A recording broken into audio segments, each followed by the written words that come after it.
Assalomu alaykum muhtaram obunachilar. Bizning Nizamiy maktabida şimdi 2 joyimiz bor sotuvdan. Birinchi joyni yetmayni durara beradilar. Ustalar pul yetmaga sal pul kerak bo'lib turibdi. Shuni oldindan ozgina pul berib, qonni keyin bersam bo'ladi. Ya birinchi tarafi bu. Oryan tarafini, arka tarafini kuzataman. Oldindan 40% berilsam bo'ladi ekan. 30-40% deydi.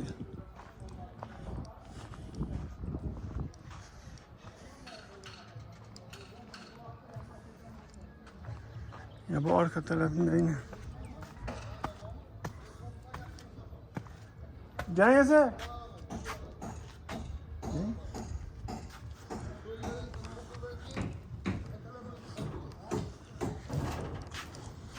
Ya ben tarafı koldan gençe gösterip aramadı. Şimdi.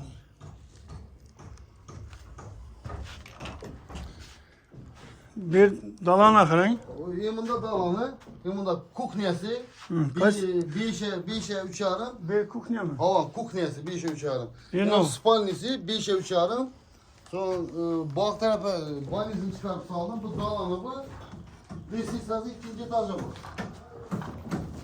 İkinci etaj. Bu ben tarafını çek kvadrat metre.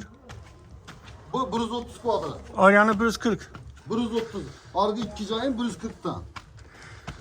Opsiyon arkını çabuk şunu. Bu biz 750 patkuluç. Selamun aleyküm. Bu Harbi. 850. Bir spalni mi? Spalni, iki spalni, yukarıda bir zal. Bir zal mı? Aa, Spalni. zal. Çet. 5'e 4. 5'e 4. Opsiyon sunmasını çet dediniz. 750 milyon. Bol spalni. Eldinden primiyeni çeson mesela. Eldimden 30-40 faizini geliş hesaplaşsa biteceğinden ki 6 ay 1 yılda beraber edip olun. Bir yıl durar ha. Dokumentler tayar. Dokument tayar. Hemmesi 100 faiz.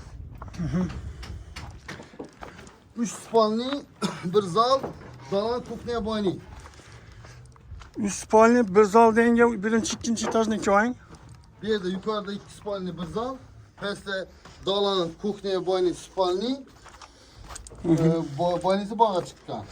Şunlarla. Primiyer kaçan tayar bulasın da bu cay? Bir sentyabrın akımda biterdi. Ha. Çay biterdi bir. Yine muhtar olmamasıyla telefon klavyesinizi gelip gösteremem.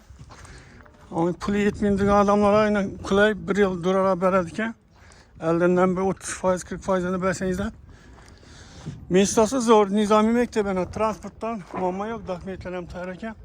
Benim 16 telefon kararsa sağ olun ama ola ki görüşünce hayır etti balançı rahmet.